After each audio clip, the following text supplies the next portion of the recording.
ನಮ್ಮ ಜೀವನದಲ್ಲಿ ಪ್ರಾಬ್ಲಮ್ಸ್ ಹೇಗೆ ಅಂದ್ರೆ ಬ್ಯಾಂಗ್ಳೂರ್ ಟ್ರಾಫಿಕ್ ಜಾಮ್ ತರ ಒಂದು ಪ್ರಾಬ್ಲಮ್ ಮುಗಿಯೋದ್ರಲ್ಲಿ ಇನ್ನೊಂದು ಪ್ರಾಬ್ಲಮ್ ಬಂದು ಬಾಗಿಲು ಮುಂದೆ ನಿಂತಿರುತ್ತೆ. ಸೊ ಜೀವನದಲ್ಲಿ ಎಷ್ಟೇ ಪ್ರಾಬ್ಲಮ್ಸ್ ಬಂದು ಜೀವನನೇ ಜಾಮ್ ಆದ್ರೂ ನಾವು ನಮ್ಮ ಗುರಿನ ತಲುಪೋದನ್ನ ಮಾತ್ರ ಬಿಡಬಾರ್ದು.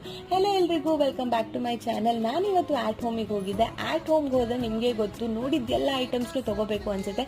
ಹೋಮ್ ಡೆಕೋರ್ ಮಾಡೋಕ್ಕೆ this is the best place. So ನೀವು ವಿಸಿಟ್ ಮಾಡಿ, ತುಂಬಾನೇ ಚೆನ್ನಾಗಿದೆ. ನಾನು ಎಲ್ಲಾ ಫ್ಲೋರ್ನು ಟೂರ್ ಮಾಡ್ಕೊಂಡ್ ಬಂದೆ, ಬಟ್ ನನಗೆ ಬೇಕಾಗಿರೋ ಐಟಮ್ ಸಿಗ್ಲಿಲ್ಲ. ಬಟ್ ನನಗೆ ಬಾಟಲ್ಸ್, ಕ್ರಾಕರೀಸ್ ಐಟಮ್ಸ್ ಎಲ್ಲ ನೋಡ್ಬಿಟ್ಟು ಸಿಕ್ಕಾಪಟ್ಟೆ ಖುಷಿ ಆಯ್ತು. ಸೊ ವಾಪಸ್ ಮನೆಗೆ ಬಂದ್ಬಿಟ್ಟು R&R ಬಿರಿಯಾನಿ ತಿಂದೆ. ಅಮೇಝಿಂಗ್ ಆಗಿತ್ತು. ನೀವು ಆರ್ಡರ್ ಮಾಡಿ ಟೇಸ್ಟ್ ಮಾಡಿ ನೋಡಿ.